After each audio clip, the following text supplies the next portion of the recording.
HRN listeners. As we celebrate our 15th year, we are deepening our commitment to giving voice to the next generation of food systems storytellers, and we need your help.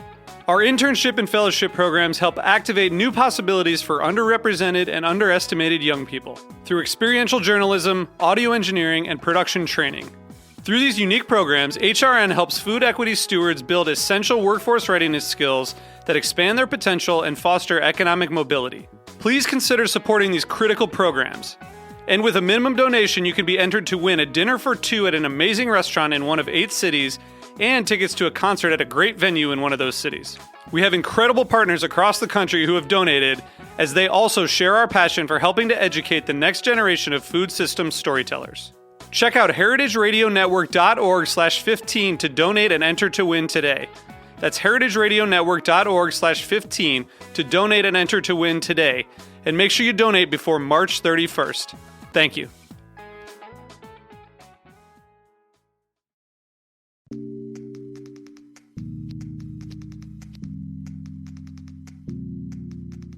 Welcome to this special episode of Heritage Radio Network on Tour. My name's Kat Johnson, and I'm coming to you from outside of Richmond, Virginia, in the Shenandoah Valley.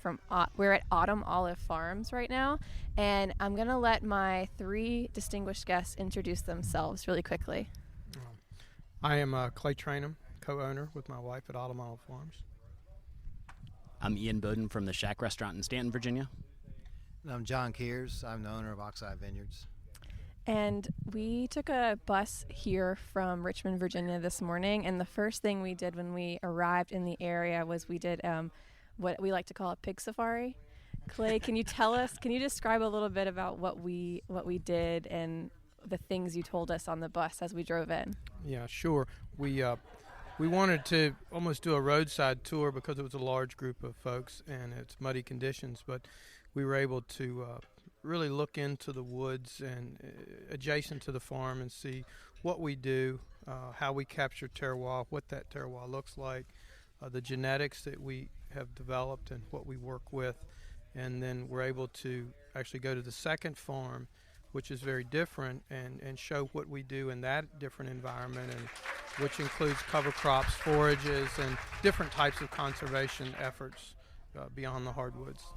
And can you tell us about the different types of pigs that you raise here at Autumn Olive Farms? Yes, we initially raised the Ossabaw Island. We still do have a significant herd. We'd also worked closely with Bill Patterson over the years. He raises the wonderful Berkshires, registered English Berkshires. And we love the Ossabaw, but we're struggling to find the proper balance points for that to be commercially successful. And we thought one tool to maybe save that breed was to find a way to make it economically viable. So we crossed the Bill's Berkshires with our Ossabaws, and we call that a Berkabaw, and we've developed it over 6 years to different ratios, and we think we have really a terrific pig and a real chance to save the Ossabaw Island pig. And then Ian, tell us about the dish that you prepared for the meal that we ate just now, and if you can also tell us a little bit about the other chefs. If you can also tell us a little bit about the other chefs that you were working with. Yeah, of course. It's very windy here in the valley right. today. I think that's one of the things you can expect, right? Well, we are out in the field.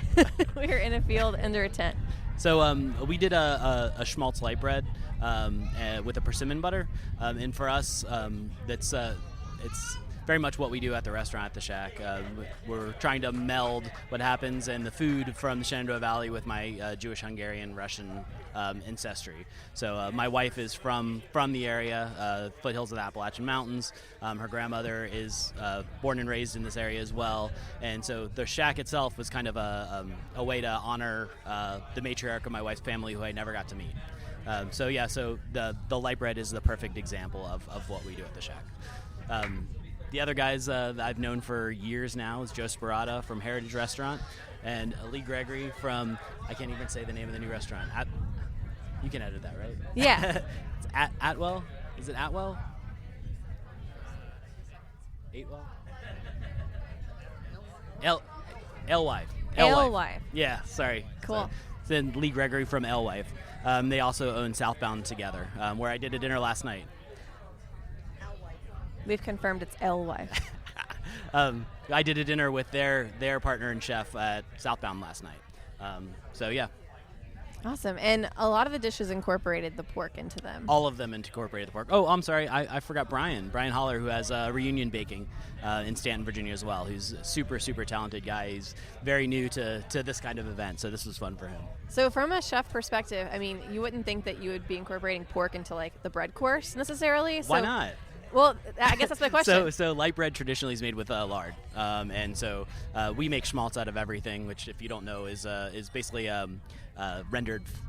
traditionally rendered poultry fat that you caramelize onions into. So we do it with pork, we do it with beef, but pork is our favorite at the restaurant, of course, because we have these beautiful pigs, 20 minutes from the restaurant. Awesome. And then, John, tell us a little bit about the wine that we drank with the meal today. All right, so had two wines, a white and a red. The white is a Chardonnay. It's fermented in steel and aged in French and American oak. The red is Limburger, which is an Austrian red grape. It's generally a higher elevation, cool weather red, and it really does well here in the valley. The wind was blowing earlier, and it can be a problem, but for a vineyard, the wind is your friend. And that's one reason we ended up here in the valley, because of the climate. It's much more conducive, we think, to growing higher quality fruit, and most of the varieties that we grow have a tendency to be cool weather varieties like Riesling. And we're working with Virginia Wine to bring a lot of our coverage to our audiences this weekend. So can you talk a little bit about what's so great about growing grapes in Virginia, and what makes Virginia wine special compared to other regions of the country? Well, I think Virginia is uniquely situated in terms of climate. It's a moderate climate. It varies a lot. There are a lot of different mesoclimates within Virginia, and then microclimates. But Virginia has generally a good growing season, good strong winter, so that helps vines harden off and get through the winter, and then repeat the same thing the following year. The thing about Virginia is that there's a lot of influence in Virginia from different places. We have guys from France here. We have guys from South Africa here. We've got guys more or less local, like myself, and coming together with ideas from all these disparate places makes for a unique product, I think, that it best reflects Virginia. And I think that's still evolving. As time goes on, we'll learn more and more what works and what doesn't work. But Virginia clearly has come a very, very long way in the last 20 years. Awesome. Well, thank you, John, and thank you to Ian and to Clay for stopping to talk to me very briefly after this awesome lunch that we had. I'm Kat Johnson for Heritage Radio Network on Tour. Thanks for listening.